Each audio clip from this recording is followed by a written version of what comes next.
Welcome to the Instinctive Influencers podcast, a show where influence becomes one of your tools for success. Now, here are your hosts, Brian Weber and Ed Haley. Hi, I'm Brian. And I am James. And welcome to the Instinctive Influencers podcast. We're so grateful to have you with us again. Hey, wow, man. People don't know, but we actually got to see each other not too long ago over the Easter weekend. I came up visiting. We had a nice breakfast at a great place that you and your spouse love to go to. Went the next morning for breakfast. Yeah. Oh, you went again the next morning? The next morning I had to take, once it was good, the pressure was on. I had to share with her. So yeah, the biscuits, man. When she brought those biscuits out right off the bat, I was like, I hope she brings more. And my wife don't like biscuits, so so you get to eat hers. Yes. Yeah, it was good. It was great. Actually, we got to sit down. We chatted for goodness, I don't know. We were chatting for a while. For a little while, yeah. And then we get to go over to your place because you have the new house. I got to see your new house and stuff, and your setup you got right behind you. It's more impressive. Those of you watching, it's more impressive in person than what you can see right now. James is dealing with some video difficulties today. Yeah. You still look great to me, though. You still look great. Yeah. I mean, that's all nice. Yeah. He wants to show off his brand new haircut, he says. However, he spent time in the sun. Is that correct? Yeah, that is. These little girls, we've known them since she was 2 and the other one since she was born. They used to be our neighbors. Yeah. And they're here, so I had to go opening day of softball, so I had to go support. But I have a rule when I get a fresh haircut, I'm not wearing a hat. So I didn't wear a hat and also didn't apply sunscreen. So that was a terrible idea. So we're here today, and I decided to wear my hometown hat. So hey, and you know what? It looks great. Yeah, it's funny you brought that up, and I had brought up the fact that the family and we got to go see the Savannah Bananas on Friday, today being Sunday, but Friday we got to go see the Savannah Bananas, and you said, hey, you're about to go see them also in Nashville with those same little girls.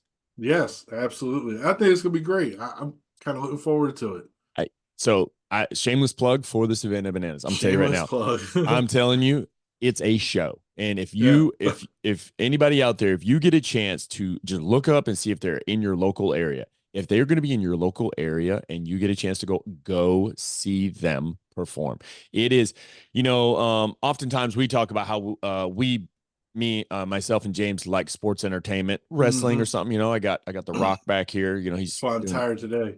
And you stayed up late last night for that. But I will tell you, the Savannah Bananas game is just that. It is sports entertainment at its best. And not too long ago, I seen a post they did. They had John Cena in their lineup. I saw that. Yeah, I saw that. It's pretty impressive. Pretty impressive. I'm looking forward to seeing them. Yeah, I'm telling you, it's a show and I can tell you, once you get done, you're going to be like, how did they keep going for that long? Just everything going on. There's so much going to go on. I don't want to talk about like what they do because it's like you got to experience it, but I'm pretty sure they change some of the stuff up every once in a while. I heard it's like a Globetrotter kind of thing. Similar. Yes. Very similar. Actually super similar. And I met a friend not too long ago. I'd known him for years, but I saw him at the game. And he was telling me that there actually used to be what considered an intercoastal league. It used to be a full league. Now they just have the 2 teams. They have the Savannah Bananas and then the Party Animals, right? And one wins the other. I don't know how much of it, like when you watch it, I don't know how much of it is actually like we're trying hard to win versus we're putting some stuff. Because like there's a guy that gets out there and he's wearing stilts the entire time. Like, oh yeah, so it's very much Globetrotter. Like you don't know if the Generals are going to win or the Globetrotters.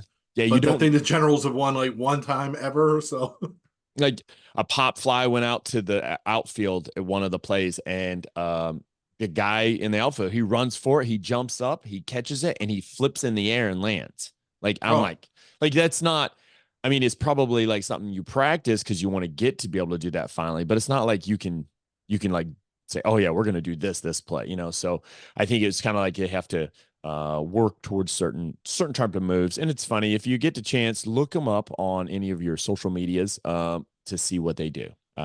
Hey, James, today we are going to get into a conversation, and it's about empowerment and delegation.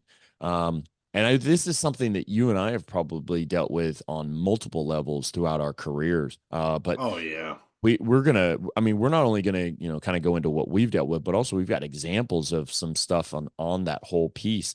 Right off the bat, man, like your thought process when somebody mentions to you, James, hey, we got to empower our leaders more, or we got to delegate more.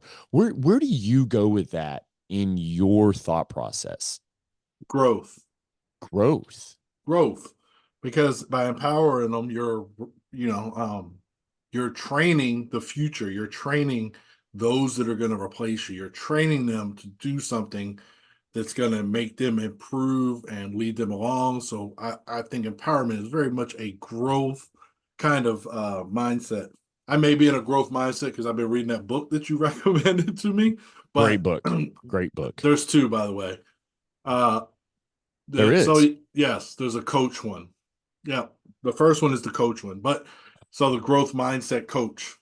But that's, to me, that's what I think about when I think about empowerment. When I think about delegating, also could be some growth in there because I'm giving you things, but it's predefined tasks. I think I have a lot of leadership when I delegate. Still, I still have a lot of control over the scenario. Where if I empower you to make decisions, I am giving up some of that. I'm giving up some of that control. So I think that's the big thing I think about when I think about delegation and empowerment. Oh, absolutely. I mean, if you think about it, really, like empowerment and delegating to team members, when you boil it down, it's critical in all the aspects of team development, man. Like you're coming up with, how it significantly enhances communication, it enhances problem solving, it enhances the motivation in the team and the productivity. I mean, it increases all those things because there's so much to empowerment and delegation that we don't realize what we're doing when we do it. To me, as a leader, as an instinctive influencer, you have to really understand your team or those around you, because part of it, and we're going to get into it, is how do you assess their abilities? How do you assess their skills, their talents to accomplish what you need to get done? I mean, that's kind of how I see it. And we're going to get into, James, we're going to get into communication. We're going to get into the problem solving. We're going to get into motivation. And then we're also going to touch upon the productivity.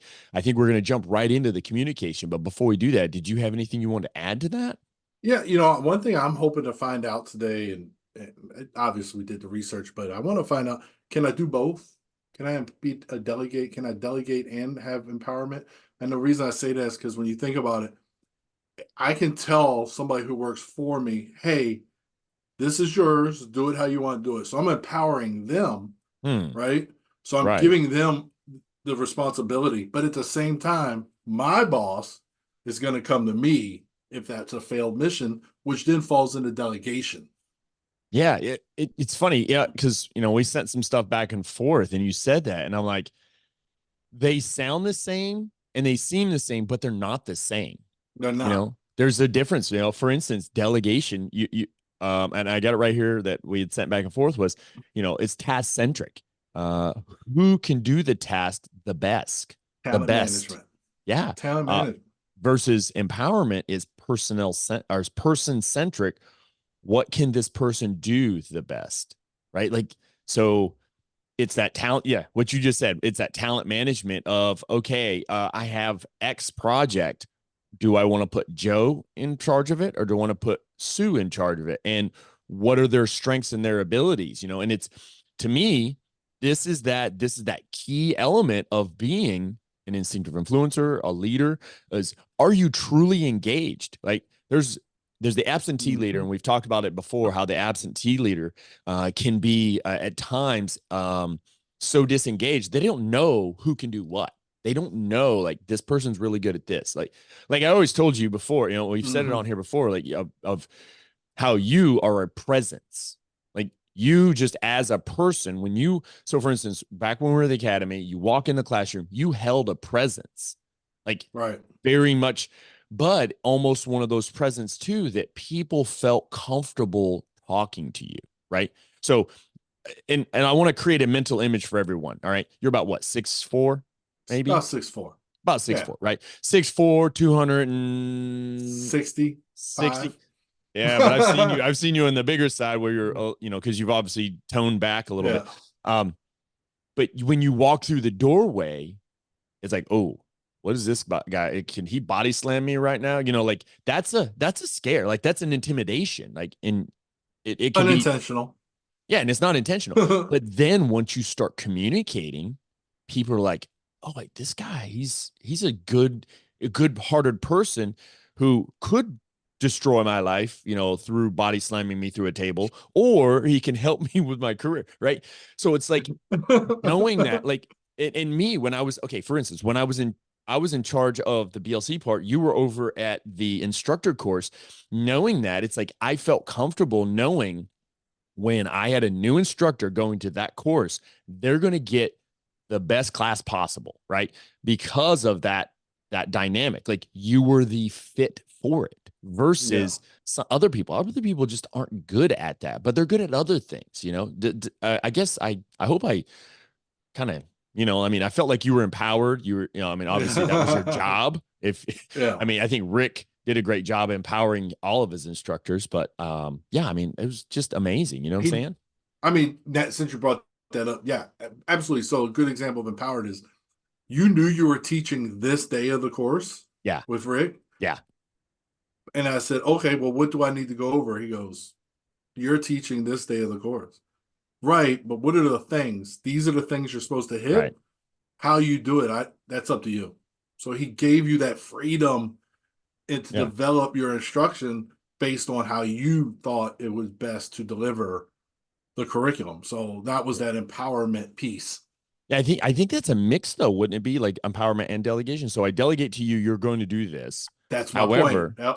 You're empowered into develop it the way you need. But if I failed, you as the instructor, getting the instructor, if I failed to train that instructor, you would have went to Rick and then he'd have held me accountable.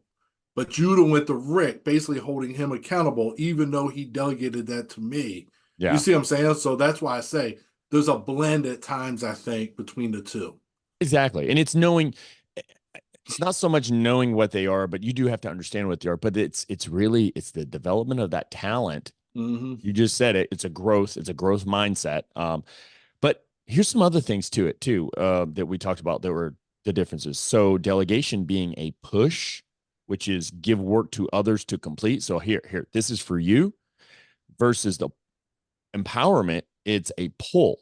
So that's let people take their own decisions, or So, and then another one's for delegation, give the responsibility to completing a task. So this is your responsibility. And the other one's assigning accountability for delivering an outcome. So, hey, I just need this done. Get it done the way you need to, what you were just discussing. Mm-hmm. Another thing for delegating, people work towards completing the work they are given. So I'm working towards completing it. Yeah. Versus the other side is people work towards creating what they can. Right? That's, that's that whole, I think, to me, we could almost work this as the same thing we talked about with the growth mindset versus the fixed mindset. A fixed mindset may be in the whole delegating. Hey, I just got to complete this, versus a growth mindset is I got to create something to get this done. Yeah. And then finally, delegation is about mind. A task is delegated. A task is delegated, is told exactly what is to be done and how. All right. Yeah. Empowerment is about heart. Empowered people figure out their own hows. That's one of the things I've always enjoyed about being able to, be empowered or empowering somebody, is like figuring out how. I just want to figure out how. You just tell me what you need. I'll figure it out. Don't tell me how to bake the cake. Don't tell me how to peel the banana. I will figure that out. Just tell me what type of cake you want. That's all I need you to tell me. Yep. And what do you want it to taste like? All those things. Yep, absolutely. I think that's a great point. as we jump into the communication. Do you want to hit up on communication first? Because we always talk about communication. It must mean it's important. But yeah, it is.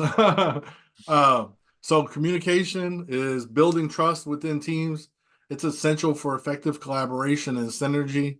Yeah. So yeah, that communication is where that collaboration. If you and I are working together and we don't have that communication, is it really collaboration or is it just my ideas? Right. Team members trust each other. They are more likely to start. Yes. I'm saying to share information openly. So that's again going back to your scenario where I was the instructor course and you were the branch chief, right? Mm-hmm. We shared information about both of our sides of the house in order to, I might need your assistance with something so you could help. It was a collaboration. We wanted the best instructors possible. Yes. And through communication, you and I were able to share information, talk about what our goals were, and therefore collaborate towards those goals. Yes. It empowers employees by delegating authority and responsibility, can also foster a sense of accountability and ownership, which encourages proactive communication and feedback. All right. All we're saying is with communication, right? And same thing with you and I, we're getting buy-in. So Yeah. when you and I sit down and we collaborate, we're getting that buy-in on how we're going to teach the experiential learning model to these instructors who have never experienced it. Those are the buy-in moments, all right? Mm-hmm. And then leaders can further support communication by being available to answer questions and providing learning opportunities. So that's key to communication too. And then not just answering questions, but for you on the other side, it's important that you're asking good questions, good, open-ended, thought-out questions. Yep. Because that's where that collaboration comes in. Because when I ask a good question, that opens you up to think of a different route, maybe, or a different way to do something. And then you bring that to the table, and now we discuss that. And that's where communication gets the collaboration that we're talking about. I was just thinking, I had it, and I actually think I took it to work. The critical thinker, the little pamphlet we always gave to instructors and stuff. I don't have it right here, but it does talk about that. It does talk about that in the communication process. And if we're using that in delegating and empowering, like how are we making questions about what we're empowering them with or delegating them with to get some critical thinking, right? So it's funny because I did a little bit of research prior to, and just wanted to get some examples for listeners to basically understand, like, okay, what's an example? So here's one that I found is a marketing team at a mid-sized company was struggling with missed deadlines and unclear messaging in their campaigns. The team leader decided to delegate specific roles and responsibilities to team members based on their strengths and interests. For instance, one team member who had a knack for storytelling was tasked with content creation, while another with a keen eye for design focused on visual elements. The team leader empowered them to providing the necessary resources and autonomy to execute their tasks. This delegation and empowerment led to clearer, more consistent communication within the team and in their marketing campaigns. The result was a comprehensive team that understood their roles clearly and communicated more effectively, both internally and with their target audience. So you can think about that, James. It wasn't just within the team, right? This particular example, they were actually able to communicate, use that that delegation and empowerment of their special skills to also focus on that customer market, right? Like they could tailor their advertisements, tailor their creations to that particular. I mean, in let's just say in advertising, one of the key things, and I learned through all my advertising classes, digital marketing classes, was you really have to you got to focus in on certain areas to really appease that particular market. Like you can't constantly generalize. If you generalize it all the time, you're just kind of playing to the masses, so to speak. Instead, where you're communicating to individual groups, and so how do you do that? Like, you find the right person by delegating and empowering that right person who can understand how to create what it said, a visual aspect or the content. Hey, I'm thinking we should do this, this, and this. All right, well, I can design the visualization to look like this, this, and this. And it helps create a more conducive team, I would say.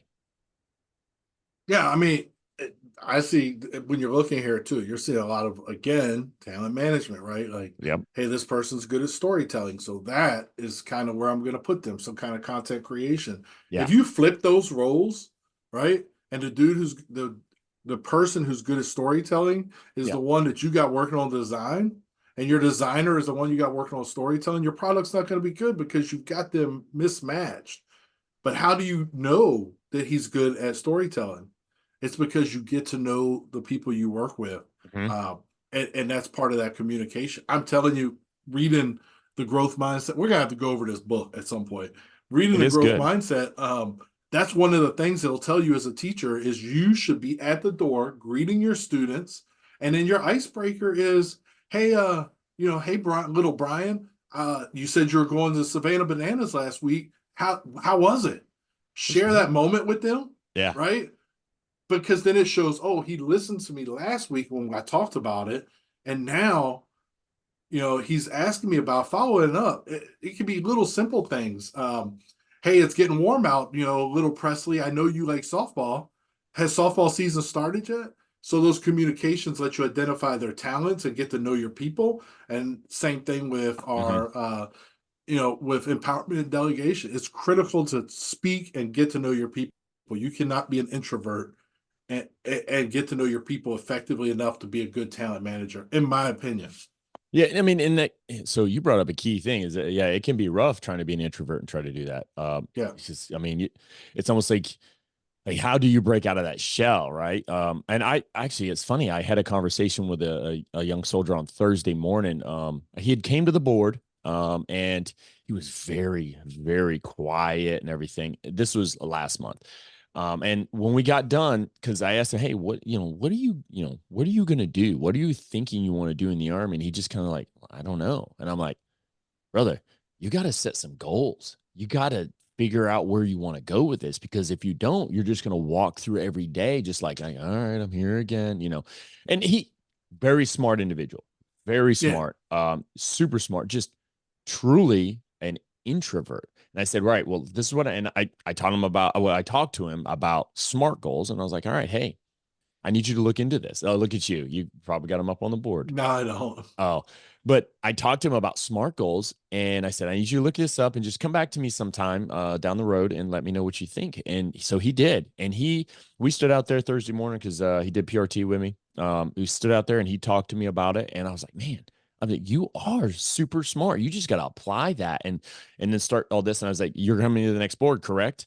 And he's like, yeah, I'll be there. I'm like, good. Because I want to see a difference from last month to this month, in your drive. But yeah, I mean, you think about it, like communicating, we always said it. I mean, how do you do it so it's effective for the team? Yeah. But what's another thing is problem solving. Problem solving when it comes to empowerment and delegation is critical. I mean, you think about like it's the application of like, say, multiple skills, judgments, experiences. It's when we actually empower somebody or delegate stuff to them, it's now, think about it, like I own that. That's my baby. You know what I mean? Like this, like for instance, I hold this water, like this is my water bottle. I'm going to make sure it's taken care of. If it's empty, I'm going to fill it up. If I'm thirsty, I'm going to be sure I use it. Like this is mine. Like I can't sit here and expect, hey, well, you're over there, James. I need you to take care of this for me. Right?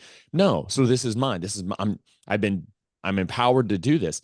So if there's a problem with it, I'll solve it. Check out the hook with my, oh no, I'm just joking. But the key thing is if this is mine and I want to own it, I also don't want to have the problems, like to just sit there and linger. I want to fix those problems. I want to use some creative problem solving to get over the roadblock. I use a term with people often about styrofoam roadblocks, right?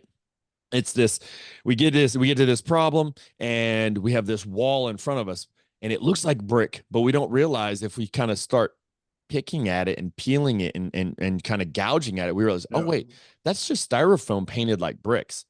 I can get through this. And instead of sitting there and it's just wall in front of me, I'll just sit here. We bust through that styrofoam wall because, busting through styrofoam is easy.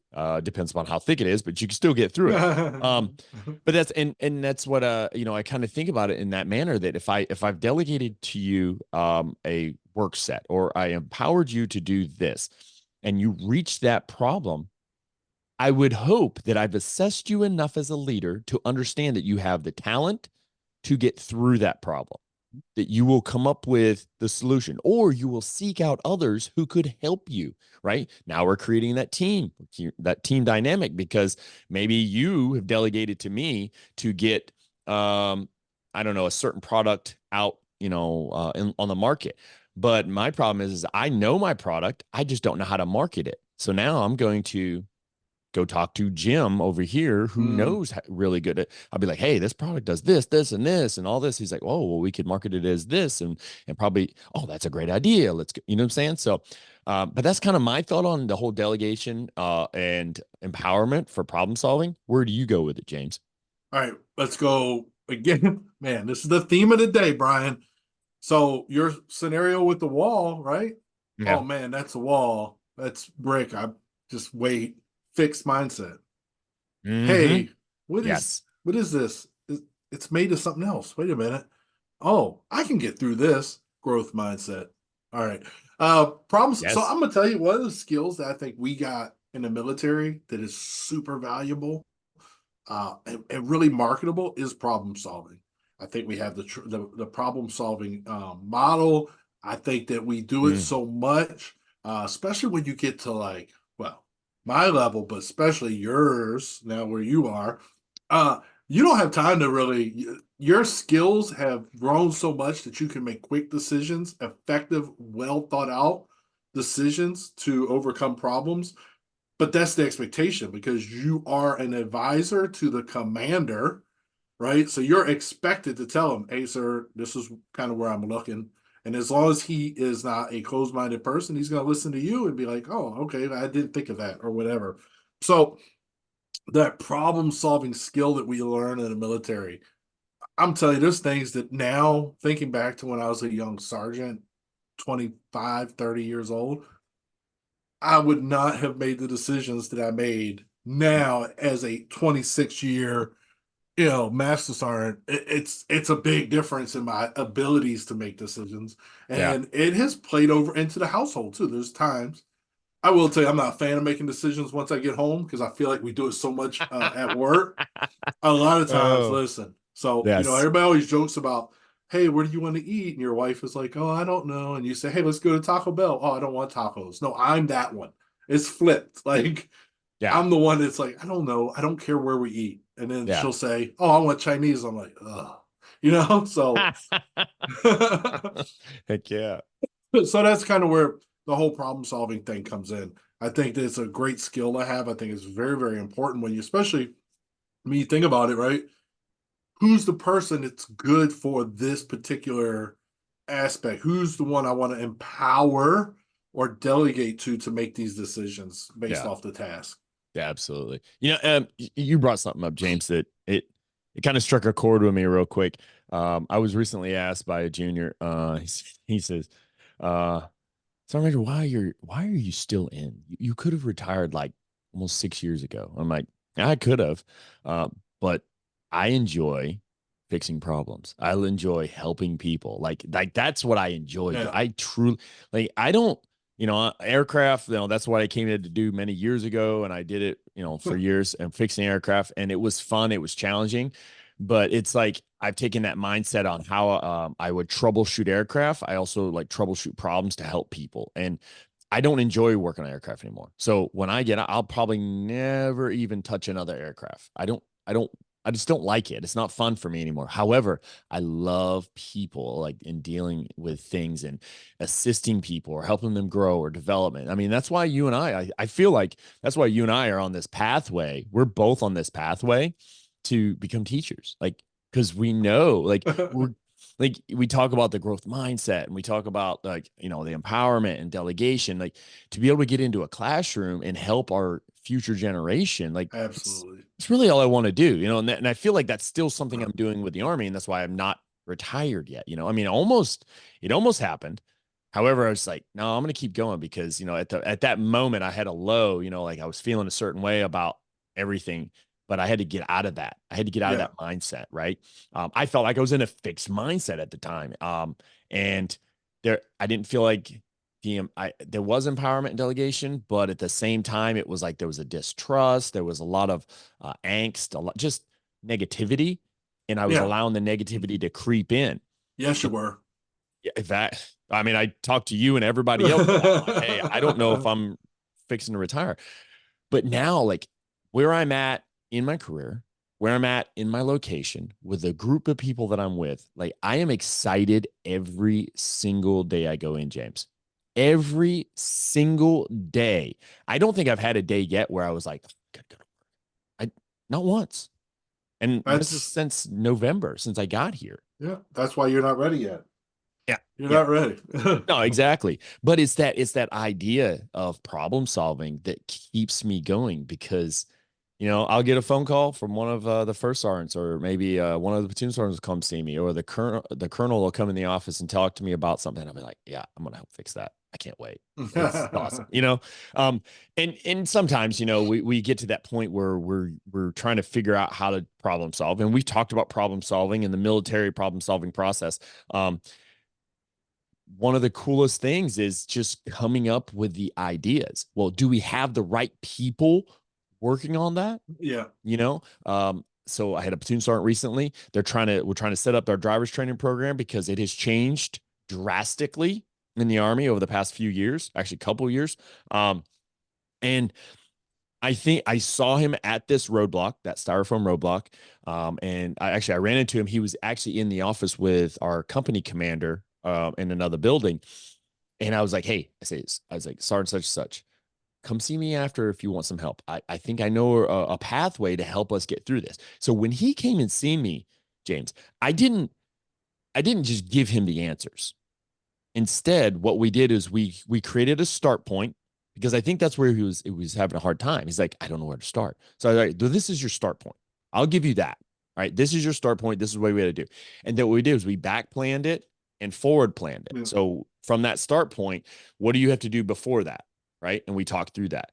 And then from that start point, what are the things we have to continue on doing to achieve the overall objective? Mm-hmm. And we went through this. I think we were in my office for about an hour, 45 minutes, maybe 2 hours, just whiteboarding it out. My whiteboard is behind my desk. It's nowhere near the size of one you have behind you, which is pretty big. It's real small.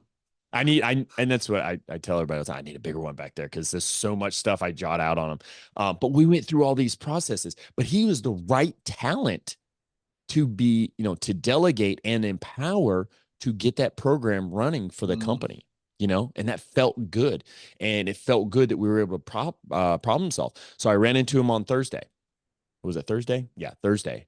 Because I went down to the motor pool where he works at. And I was like, hey, I just want to, first I'm down here to do a couple of other things. I got to see a promotion, got to give some coins out that day. I pulled him aside, hey, Sergeant such and such, how are we looking with what we talked about? I did a follow-up with him. He said, all right, well, this is what we got, Sergeant Major. I got this. We're going to do this next week. We got this. We're building all these packets, blah, blah. Like I've got it all laid out. So it was really, he was the right person for the job, right? But he felt kind of lost, I don't know where to start. So we got that ball rolling and he's just running with it. And I'm gonna tell you what, I'm super proud of that senior NCO. I really am. Like he's getting where he needs to be because there's just things that get in our way. And sometimes it's okay to ask for help. It really is. Like people don't do it enough, right? That's part of growth mindset. What we talked about, like asking for help is part of growth mindset because that means you can grow and get better versus a fixed mindset just means like, well, this is the best I can ever get. Can't get any better, Yeah. Anyways, you want to hit upon anything? I'm going to tell you the irony of your story, your scenario. So I was going to go over the scenario, but I really think you gave the scenario for us without us using the one we got in our research. But So I also one time took over a driver's training program that was dysfunctional at best. So I'm thinking about I did not have a growth mindset. I was an angry sergeant at the time, and Yeah. eventually, yes, got it. But yeah, it was dysfunctional. And so as you're talking about this poor sergeant who has this problem, I'm like, gosh, I remember being there. I Yeah. remember. Yep. Yeah, so I'm gonna tell you, bro, I think you really covered the problem solving scenario with that, though. It's not easy. And it does, again, goes back to our first point. It takes good communication. He communicated to you that he needed some assistance. Hey, I don't know where to start. Yeah. Because it can be overwhelming, especially depending if you're getting something that's non-existent or hasn't been maintained in years, and you're told, here, fix that, you don't know where to start. You know what I mean? Like, Yeah. for me, like when I got the driver's training program, and for the listeners, it's like the program we use to license the soldiers to operate the equipment. Yes. When I got that program, there was nothing, and I hadn't been to any kind of class yet. So I had no idea where to start because I had no training. But they're like, hey, fix this. You're going to go to school, but not for months because we're too busy for you to go to class. And it was like, but I don't, what am I fixing? I don't know, and to date ourselves, we're talking early 2000s. Like the internet was there, the Google was there, but familiarity, knowing how to, I know how to use it to go look at you, like look at videos, or you know what I mean. You really didn't have that knowledge base on how to research it yet off the internet. We were still, when I went to the school, we were still carrying books. Now they carry laptops. High schools here locally, everything's on a laptop now. So that changed, but yeah, that was an issue for me. And solving that problem, it took a lot of like, hey, have you ever done this? Oh yeah, I did it my last unit. Oh, okay. Can you take a look, give me some hints, some tips, tell me where to start? And then that's how you progress. Just tell me where to start at least. And so that's just ironic that you brought up that as your scenario. Yeah. So really, if you think about it, as we talk through that scenario, we're kind of building what we're talking about here. So for instance, it created that communication right off the bat, right? You communicated just like he communicated, hey, this is what we got to do. I don't know what to do, blah, blah. Then we went through the problem solving. So we communicated through the problem solving. So now we're building on two. And now we're getting into the third element of once you've created this communication flow through the empowerment delegation, and you got the problem solving down, now should drive in the motivation to get it done. This is one of my favorite points here. Motivation. So empowering team members by trusting them first can lead to increased motivation. When leaders show that by trust by encouraging professional development, autonomy, and adding extra responsibilities, employees feel valued and are more likely to trust in return. Yes. Recognizing individual strengths and providing opportunities for growth and development can also motivate team members to strive for excellence. All right, here we go. Got me a scenario here. So, I'm the branch chief, which you're familiar with the job. And slightly. I took over and I was like, okay, I need to fix this. I need to fix this.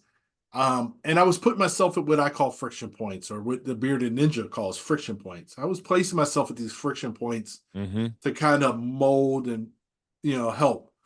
So I had my senior sergeant first class come to me after months, been a while I'd been in the job. And he says, Matt Sergeant, I feel like you're doing things that you don't need to be doing, that we need to pick up the ball and do. And I was like, okay. He's like, I feel like that's good. Your presence is stopping others from even attempting to make a decision. Facts. Got it. Communication. Just talked about it. Yep. So I said, okay, you know what? Got it. Sergeant First Class Schmugatelli, this is the deal. I'm going to step back. You're the senior one down on that hallway of the seniors. Yep. If nothing goes wrong, I'll stay stepped back. But if you drop the ball, then I'm going to get back into the friction points. And he's like, the ball won't be dropped. I said, okay. So I step back and I move into an observe role. I'm doing my daily stuff. I'm making sure things happen. But I'm going to tell you that that group of 6 leaders took that ball, and I mean, Deion Sanders couldn't have caught them. They took off with that ball so fast, and they were so motivated. They had issues in the past where some of them didn't work as well together. Okay. They didn't communicate effectively. All of a sudden, they're all talking, they're all communicating. Mm-hmm. And then my very last class, they competed for facilitator of the cycle. And the reward was we wear period uniforms at graduation.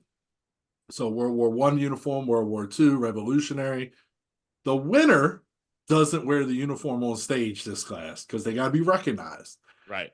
I'm going to tell you that when they competed, I mean, they were motivated.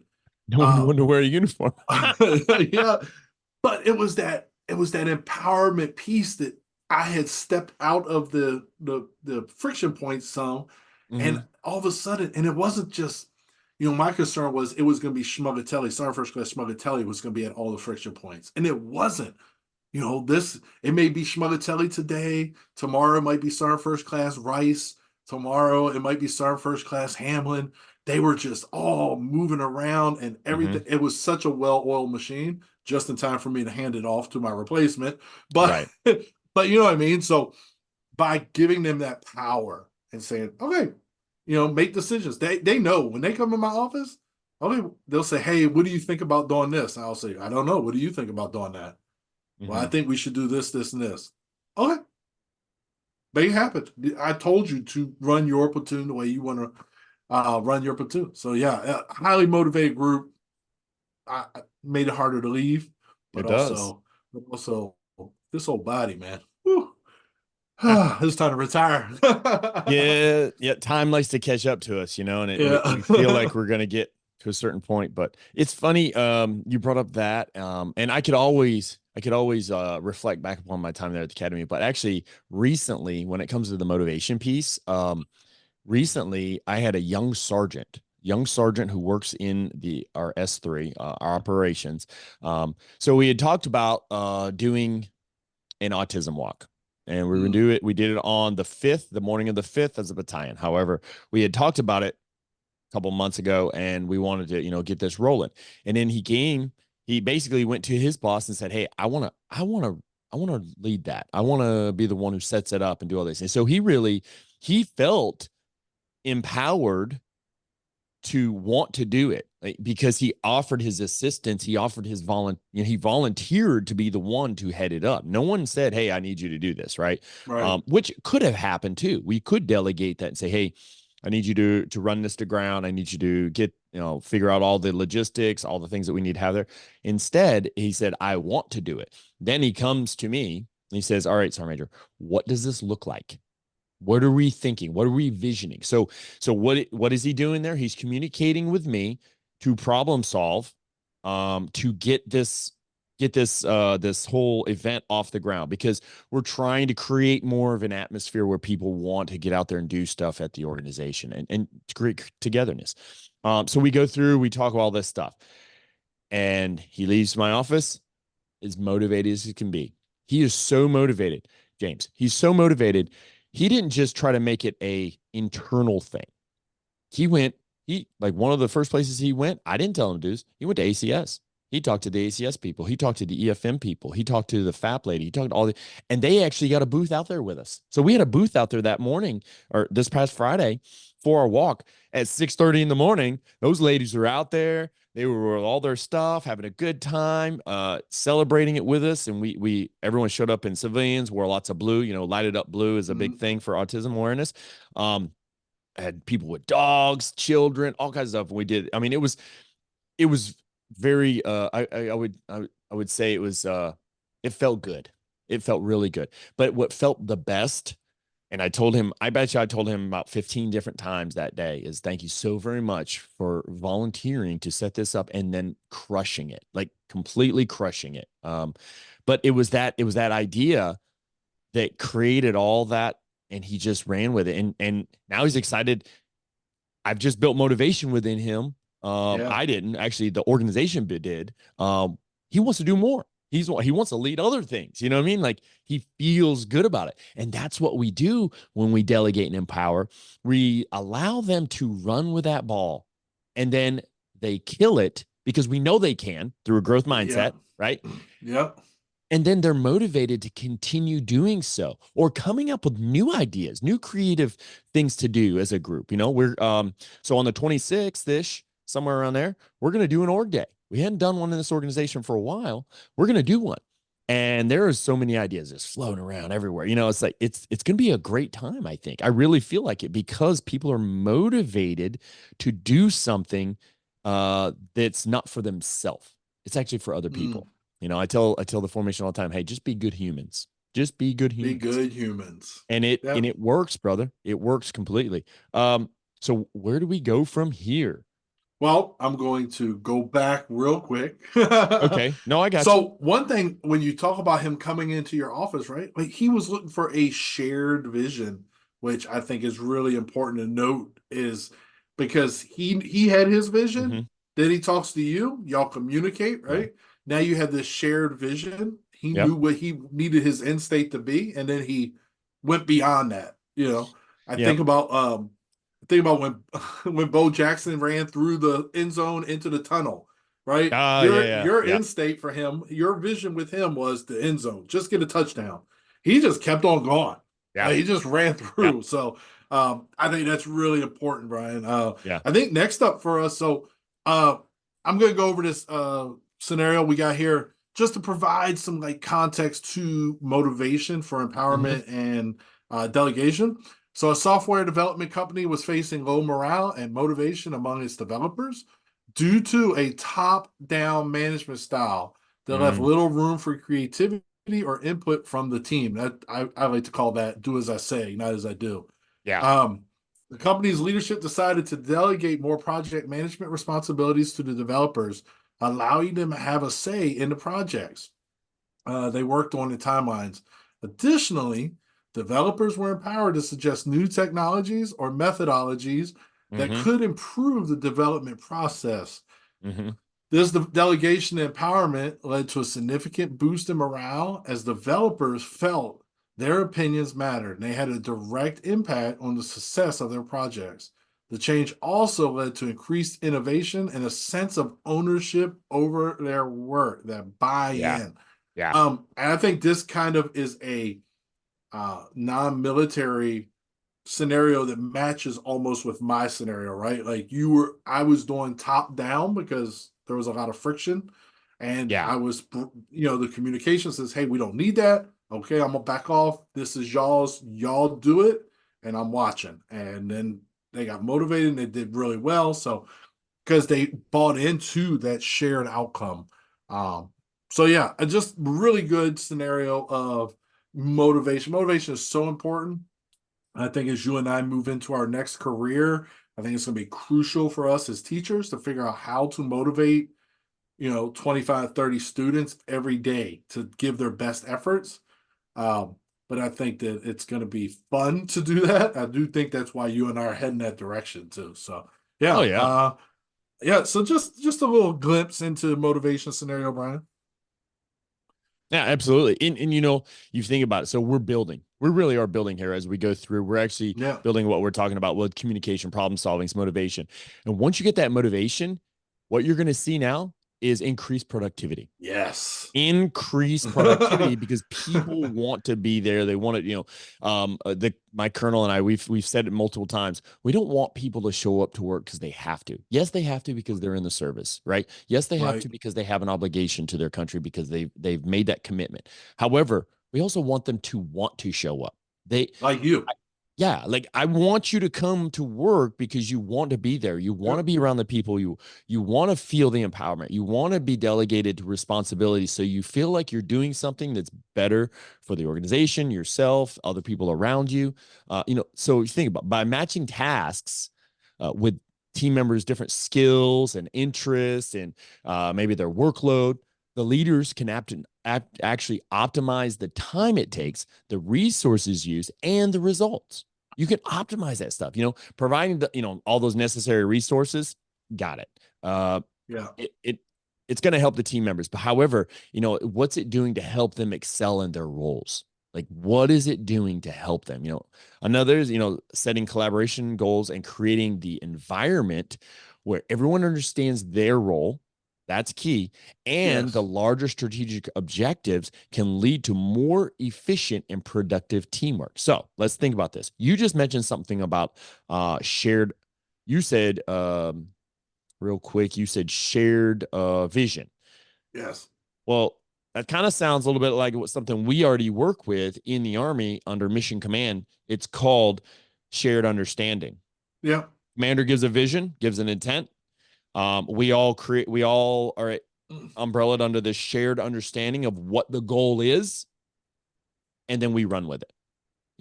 I do believe, James, that I feel like when it comes to delegating and empowerment, the Army is probably sometimes one of the best examples of it, and sometimes one of the worst examples of it. And it depends upon the leader, right? The leadership style. And it's all point. That's a whole part of this show. That's what it's about. It's like, how do you become a better leader for that organization, right? And if you don't understand how to empower, how to delegate, you're not going to create the productivity through the communication, the problem solving, and the motivation. If you don't understand it, and that's the whole point behind it, it's like, okay, so what am I supposed to do? Well, you need to understand how to assess people. If you understand that, you're going to get more productivity. I'm not going to put an introvert in front of a crowd of people to get them to re-enlist. Not going to happen. No. Because that's not a thing. Like, how does that person then project their voice for the group, interact with the members that are there to help them understand hey, these are your options. These are the things that you could do. These are the things that you're going to be facing on the outside versus the inside. And, here's the pros and the cons to it. They're normally not going to be able to do that. However, that same introvert might be somebody that's good at getting all the data, pulling all the information to say, all right, this is what we're seeing collectively as an organization that reflects our reenlistment window or our reenlistment numbers. Versus an extrovert, they probably don't want to sit behind a computer. They probably don't want to have to do all the data points and all stuff. Instead, it'd be nice to just have that data. Let me go over. Okay, I know what to do. Boom. Yeah, you don't want to be. Yeah, absolutely. And that goes. Yeah, it's just understanding them. Yeah, it is. And really, as leaders, we have to understand all that to be able to create that productivity. And not only do we have to understand their abilities, but we also have to understand what's the workload look like? What do we, am I doing too much, or are they doing too much? Or am I delegating too much? Are they so far empowered that they're just going, how do we rein them in? Right? Sometimes, because that can happen, right? You can give somebody a task, say, hey, listen, here's this task, here's this baby, right? I need you to nourish it. I need you to nurture it. I need you to take care of it, make it grow, right? And sometimes what happens is okay, so I got all these ideas and then they don't know where to start. And it's all right, let's hone it in. Let's bring that in. let's kind of create this pathway, this journey, right? To get that off the ground, right? And that creates good, solid leadership. That's called being interactive. That's called doing the follow-ups. That's, having that shared understanding we talk about. That's knowing what is it that is required to get to where you need to go. You don't have to give them the answers. That's what the problem solving comes in. However, what you do have to do is you have to be there for them. It's not like fire and forget. We talk about it all the time. You can't fire and forget. If you do, may mess some things up. What are you thinking? Yeah, I mean, I think you made some great points there. I do think that, all the things we're talking about today are pretty critical for understanding empowerment and delegation. So I think those collaborative goals, again, we create buy-in, and buy-in is critical to the whole process. Mm-hmm. So yeah, those are pretty good. I mean, all these, like I said, all these feed into each other, right? They have to, and they just build that team. Mm-hmm. No, it does. It does. And then you don't realize, like, oftentimes, well, let's just take it back to the 3 levels of leadership we talk about. Yeah. The 3 levels of leadership that we have in the Army, and it's direct, organizational, and strategic. And in some cases, if you think about it, a lot of organizations are like that, and they don't realize it. It's just that's just what we call it. However, when it comes to empowerment and delegation, it's like, at what level of leadership are you doing this? Because then also, at what's the magnification that you got going on there, right? So if I'm at the direct leadership, that's usually, like, for us, that's like the young sergeant, staff sergeant, all the way up through first sergeant, because it's like the company, or, as an organization. And you can almost consider, depend upon the size of the company, it could be up to organizational, but it's that most direct leadership, like that first line supervisor, that's direct. Like, so how does that direct leadership affect empowerment and delegation? Well, it depends upon the task, the mission, like, who, what's the level, for instance, I've got a staff sergeant who's in charge of our funeral detail right now.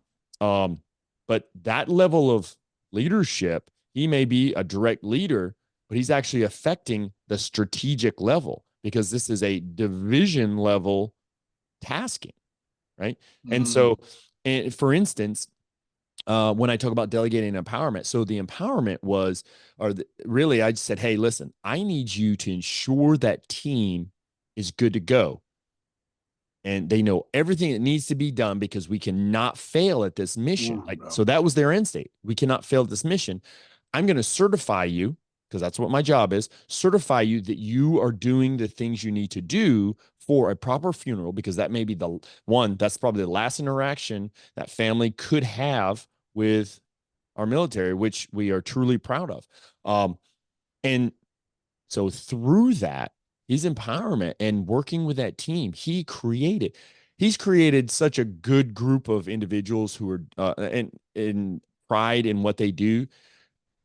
James, I wish I could tell you how many times I get a text message. I'll get a text message from maybe one of the officers that gets assigned to the team, because they have to, obviously have to do certain grades, a part of it, and say, you wouldn't believe how professional, how precise that team is. And I'm like, every time I get one of those, I'm just full of joy, right? And I'll text that staff sergeant, or I'll even go see them, because they practice in one of our other buildings. I'll go over and say, hey, listen, team, this is what I'm hearing.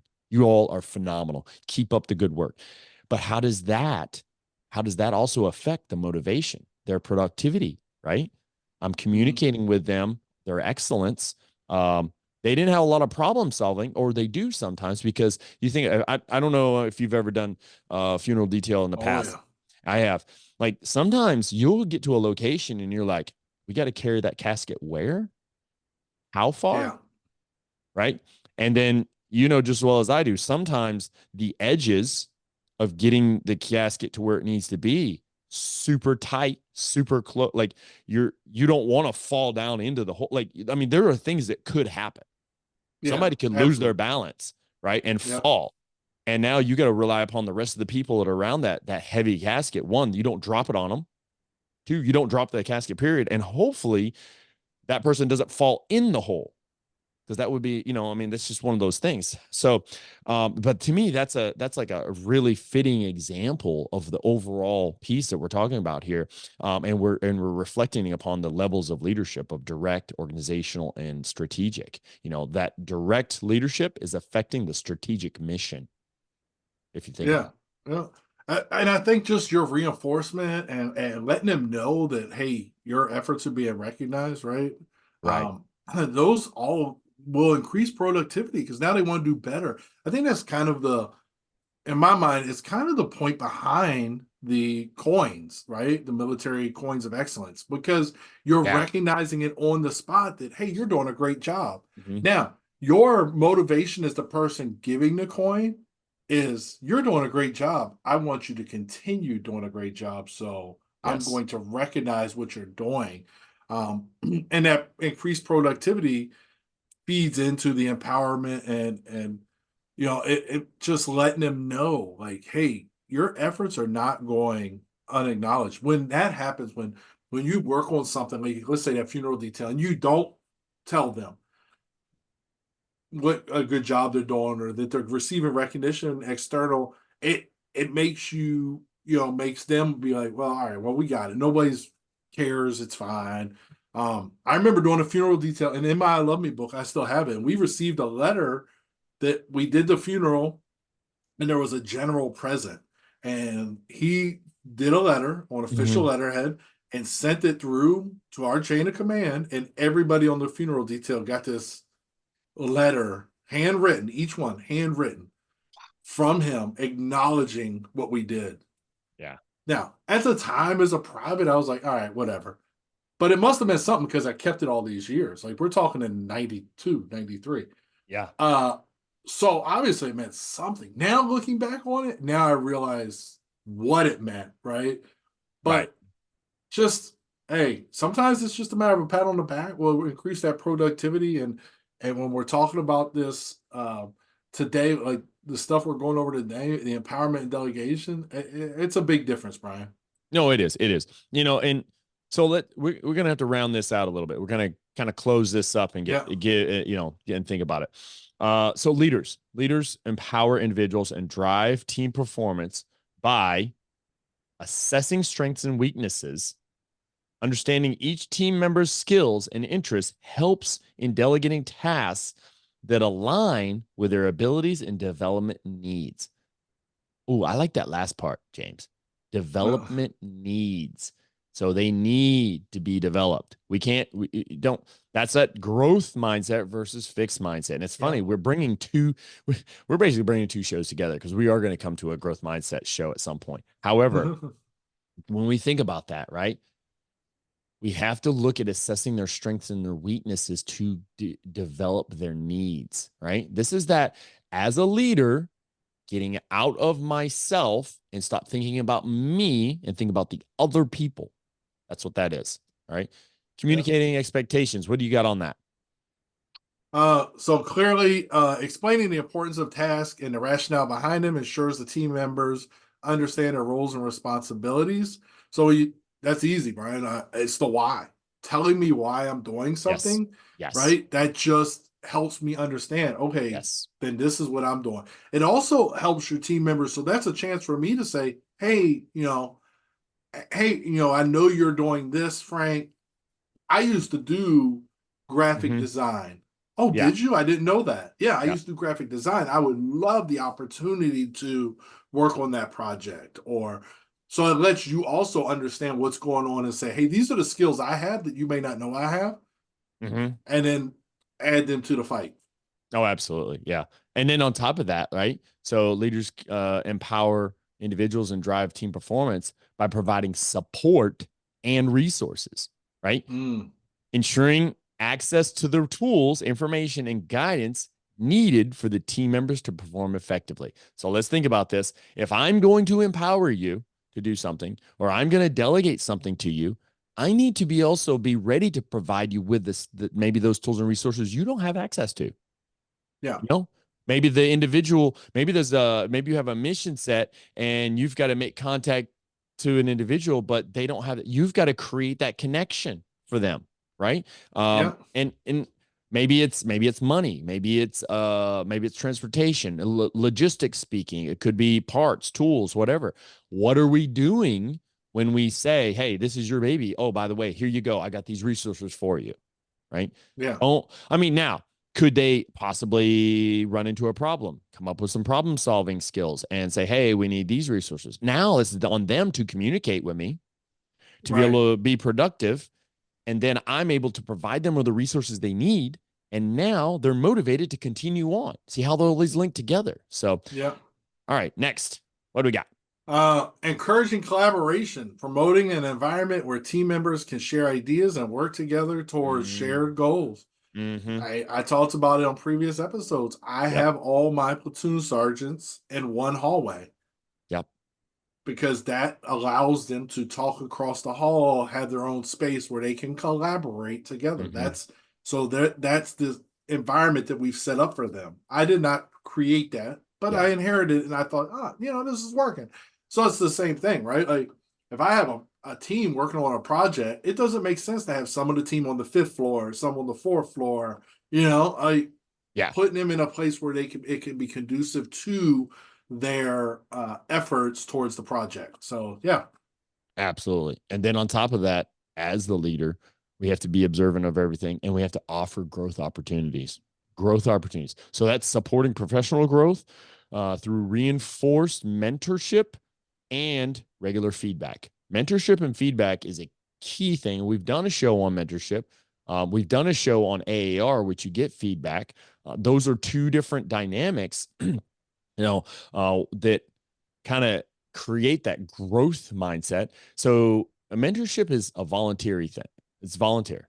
Yeah. You have to volunteer to be mentored, and then there has to be a person who volunteers to mentor. Like, this is not like, okay, we're setting up a program for mentorship. No, that's called a training development program, right? There's a difference. Where mentorship is, like, for instance, I know you've done a great job at it, where you take other 92 alphas, and you help them become better 92 alphas. Yeah, exactly. Put your arm on them and you walk them through that, right? And as we increase our responsibilities in the Army, or a rank that responsibilities fall in within, we may have to develop somebody who's outside of the MOS, however they're fulfilling a certain role. So, like, for instance, my job is to assist my platoon sergeants and my first sergeants, right? I'm not a fueler. I'm not an ammo person. I'm not a motor pool person. I have general ideas on how to do that stuff because I've experienced it through the Army. However, it is my job to make sure that those leaders know how to lead. They know how to delegate. They know how to empower their NCOs. So they're not doing the job that a Sergeant E5 should be doing. They're doing that platoon sergeant job that they should be doing, allowing that soldier to do what they need to do to get the job done. Because, and one of the key things about this, dealing with the opportunity of growth and whatnot, is we can't be everywhere all the time. That's a huge thing, right? Yeah. And once we realize that and we start using the delegation and we start using the empowerment, we're able to actually feel like we are in multiple places at once, because we're also, so let's flip side that, right? Are we providing the regular feedback? They're also providing regular feedback back to you, so you have an understanding of what's going on. And then we can mentor to make adjustments as needed. So, and then finally, what do we got?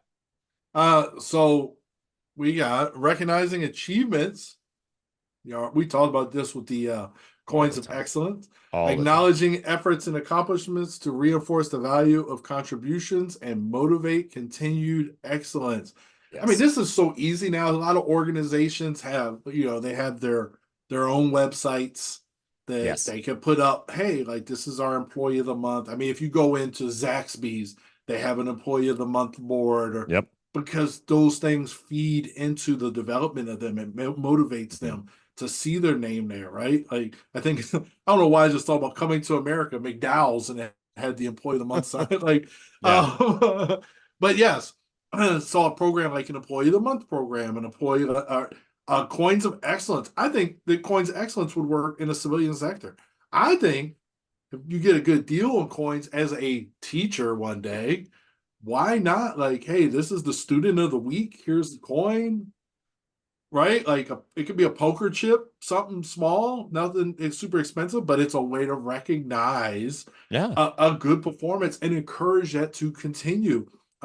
When I did training recently to be a substitute teacher, and that's one of the things they said. They said a problem child, sometimes if they do the smallest thing, great, recognize them and say, hey, you really did a good job reading that paragraph today. I appreciate that. And you may see their behavior as a whole turn. Sometimes that's all it takes. And so that was very interesting to me, because I was like, I mean, it could be as simple, right? Like, it could be as simple as the kids leaving the class for the day and you're like, hey, thanks for reading that paragraph for me. Boom, high five. Out he goes, and he's like, wow, hey, that was cool. Like, plus I'm a pretty cool guy, so yeah, it's cool. But you know what I mean? Like, so that recognition is important to the feeding into the overall success of empowerment and delegation, Brian. No, absolutely. You brought up there the coin situation. Also in the military, we also have awards. In the different level awards, whether it be a certificate of appreciation all the way up to meritorious service medal, which that's like company level or battalion level, all the way up to division level. And in the coins, like different levels of coins and whatnot. I'm curious to know what some of these civilian organizations do, though. Do they have such things? And if they do, are they using it to truly build up and create that feeling of pride in the organization, things like that?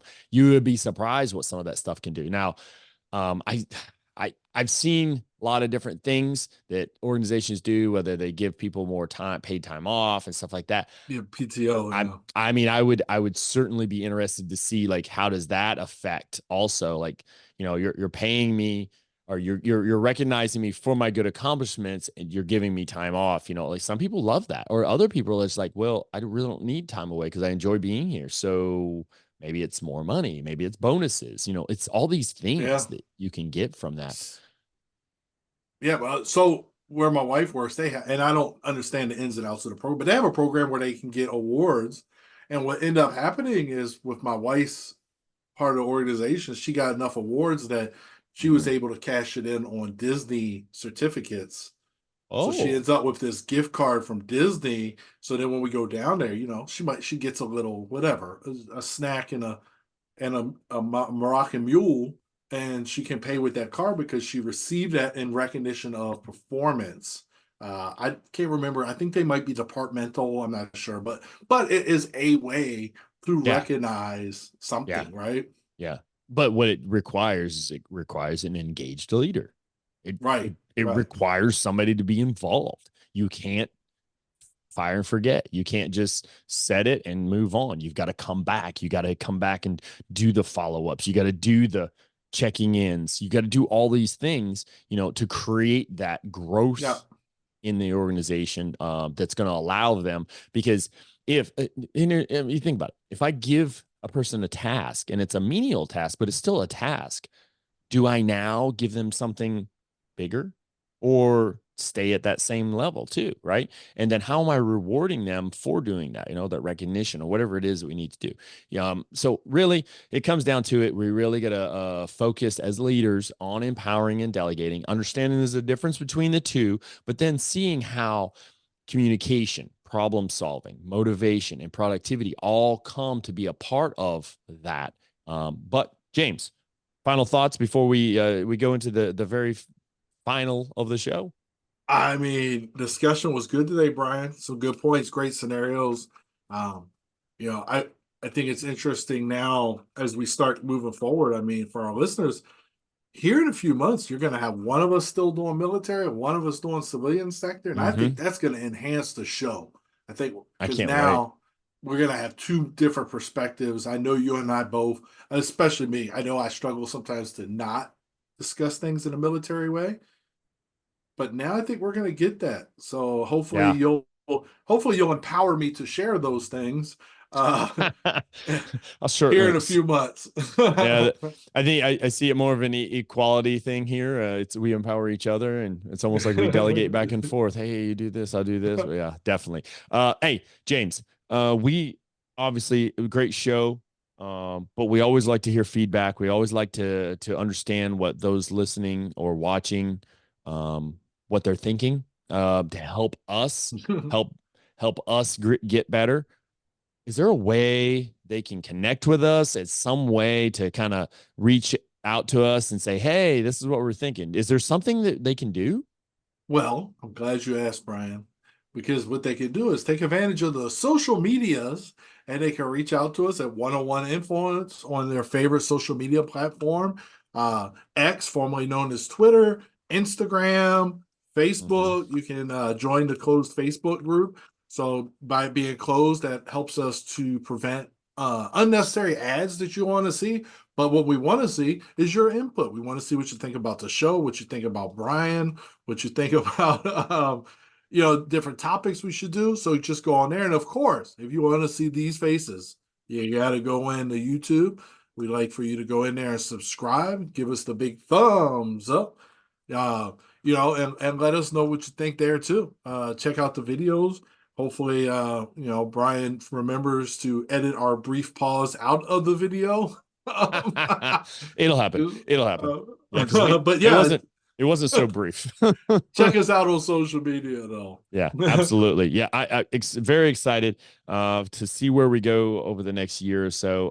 And I think we're gonna see probably a different light on things too because of your new experiences that I'm hoping to follow in your footsteps. I am leading the way for you. I got the light on, and yeah, it's gonna be interesting. Yeah, do we really want to be in the same school together?